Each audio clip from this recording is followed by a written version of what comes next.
hari ini kita akan melakukan session NBK Nimbrung bareng kita. Pada hari ini kita akan nimbrung-nimbrung nih sama seseorang yang cukup terkenal di sekolah SMP Kalam Kudus 2 Medan.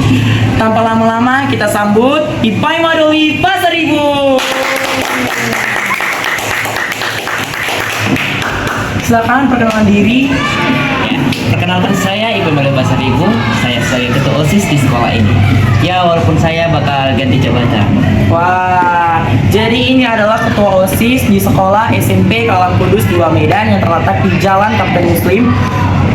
Ya, Jalan Kapten Muslim. Jadi pada hari ini, Pai, kita akan bakal nimbrung-nimbrung nih. Kita akan saling tanya jawab dan kami akan bertanya tentang pertanyaan dan Anda nanti menanggapinya, oke? Oke. Pertanyaan pertama, silakan Kak Riza. Pertanyaan pertama, apa benar sekolah Kristen Kalam Kudus 2 Medan semua isinya orang Chinese? Bagaimana tanggapan Anda? Kalau menurut saya, sekolah Kristen Kalam Kudus 2 Medan yang terutama di Jalan Kapten Muslim ini rata-rata orang Batak atau kita Orang Toba ya, Pak? Iya, orang Toba atau enggak orang Karo. Kalau untuk orang Chinese itu di Mayang-Mayang itu semua. Oh ya, sekolah di Mayang. Kalau mau dapat nomor WA-nya saya ada. Oke. Itu aja. Jadi kesimpulannya pada pertanyaan pertama ini kita sebenarnya tidak menggolongkan, tetapi memang Sekolah ini agak terkenal katanya ada Chinese. ternyata tidak.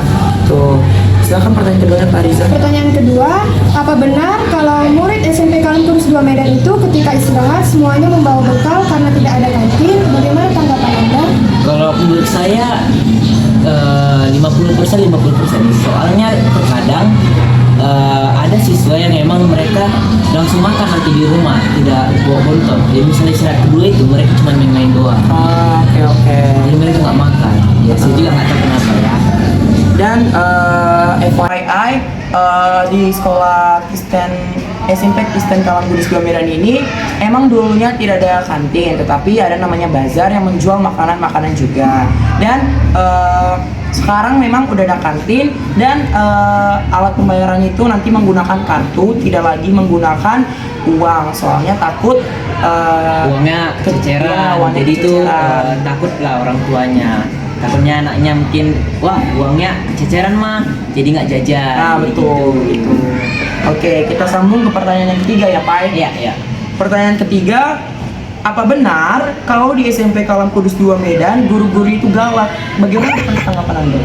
Kalau menurut saya guru galak itu sebenarnya tidak ada, tapi tergantung pada muridnya. Mungkin kalau muridnya bandel atau ribut ketika pembelajaran, ya guru wajar saja kalau marah. Oh, oke. Berarti kesimpulannya pada pertanyaan ketiga ini sebenarnya guru-guru itu tidak ada yang galak, tetapi ketika muridnya yang kurang mengerti atau kurang susah disuruh gitu, gurunya jadi kayak agak emosi lah ya. Iya. Oke. Sudah wajar seperti itu. Dan itu pun guru galak demi berarti sayang sama murid kan. Iya. Oke. Kita lanjut ke pertanyaan keempat. Apa benar kalau di SMP Kalam Kudus 2 Medan fasilitasnya kurang lengkap? Silakan ditanggapi. Kalau menurut saya, terutama untuk di kapten itu semua sudah lengkap. Tergantung, misalnya untuk lab kimia atau lab IPA gitu, dia hanya pembelajaran tertentu yang boleh dibuka. Misalnya kalau off dari pembelajaran tidak boleh dibuka karena guru-guru pengawas takut kalau murid-muridnya itu menyalahgunakan labnya.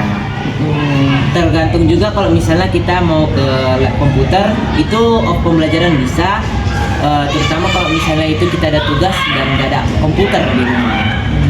Kalau untuk di kelas semuanya sudah lengkap sih menurut saya. Iya, ada AC, ada proyektor, kursi lengkap, meja, dan lain-lain ya, dan lemari juga.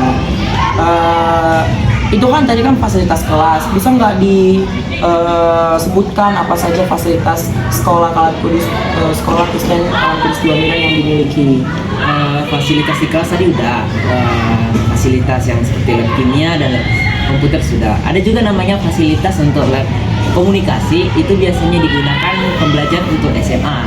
Nah, lab ini biasanya digunakan kalau kita ingin belajar TIK mengenai wifi lah, seperti itu.